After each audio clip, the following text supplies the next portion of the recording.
Okay, I'm here with head coach Drew Richards, Jawan Carr, Bradley Haskell, a 92-81 win against Emmanuel tonight. Coach, your takeaways from today's big home victory? Yeah, I mean, Emmanuel's a really good team. They are very efficient. I think they're 10th in the nation in offensive efficiency. I mean, they are very good offensively. And we had to really, any time we made a mistake, they took advantage of it. Whether it was helping off strong side corner, whether it was not getting our shoulder square on the ball. I mean, they're just that good. Coach Rosine and Graham do a great job down there. So I was proud of being able to come out of this game ahead. Obviously, there's a lot of things that we need to improve on moving forward into league play, but to beat a team like Emmanuel anytime is a great win. These two guys next to you combined for 46 points tonight. How crucial are these guys to the success of the team's victory? So you say 46 points. I see 11 assists, 1 turnover. 11 assists, 1 turnover. Yeah, and that's what matters. I mean, them guys. I'm not lying when I say I don't know who scores points when. I have no idea how many points people have. Like, it's just not something I look at. What I look at is, are we taking care of the basketball? Are we giving shots for our teammates? And I thought, hands down, that was the best game that Bradley Haskell has played, where he not only got his buckets, but also provided for his teammates. I thought that was by far.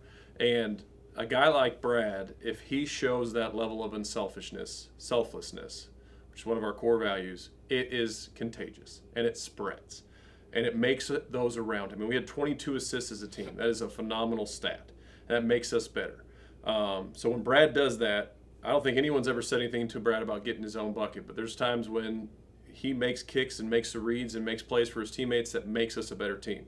Jawan, 5 assists, 0 turnovers. Once again, another guy, senior, setting the tone for selflessness for the team. And these two guys that have been through these battles, that have been here forever, those guys doing that, it literally is contagious for the entire team. So I'm proud of them as much as I am for them scoring and being efficient in that regard. I'm very proud of them for the way they handled the ball and provided scoring opportunities for their teammates. And then obviously this is a big win. Wednesday is a big win. How do you just evaluate the team's performance bouncing back after last Saturday with now a big divisional win and then taking down, a team who could win the conference in Emmanuel?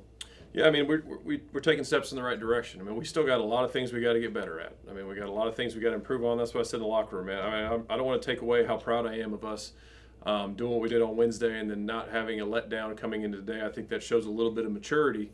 But with our schedule coming up, we have a lot of maturity we have to show. Monday, Wednesday, Saturday, Wednesday.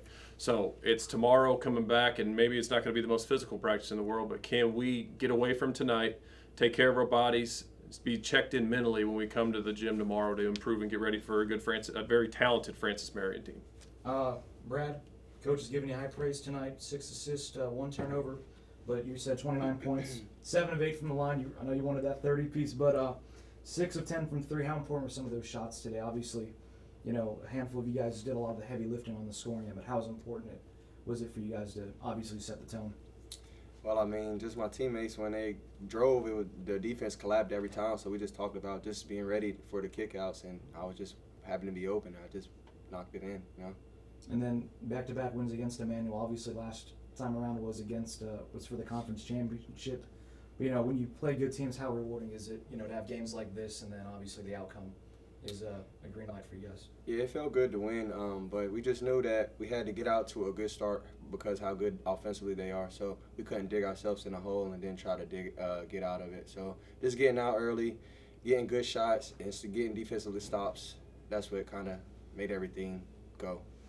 And then Juan, 17 points, 5 assists, a couple steals, no turnovers. Near perfect night for you. Just how do you evaluate your performance? I'd say the biggest thing from the night was just me being more vocal as a leader. That was one of the things they said to work on for me as a player, and just making sure I improve in that area was the most important thing to me. Because I feel like if I'm more vocal, not only do I get myself going, but I can also get my teammates going. And me doing that, it made it easier for me to get my assists in and just making sure I take care of the ball as a leader too. That's what was important to me tonight. And then for just the players, for you, Juan, how big are these next 3 games? Today starts 4 games in the next 7 days. How important is this stretch for you guys? I say it's very important. Every game is a step closer to a championship, so that's why it's important that we take care of our bodies and stuff and just come each day ready to get better. And then, Coach, he's not in here, but JP, 18 points, 8 boards, really efficient night for him. How valuable was he tonight? I mean, JP, I mean, we said it when he first week he was on campus. I mean, we think there's an all-league player in there somewhere. And I think he's been a little inconsistent sometimes, but when he puts his mind to it and does the things that we ask, he's really, really good. I mean, and he makes guys around him better because of the way he can rebound, because of the way he can finish around the basket.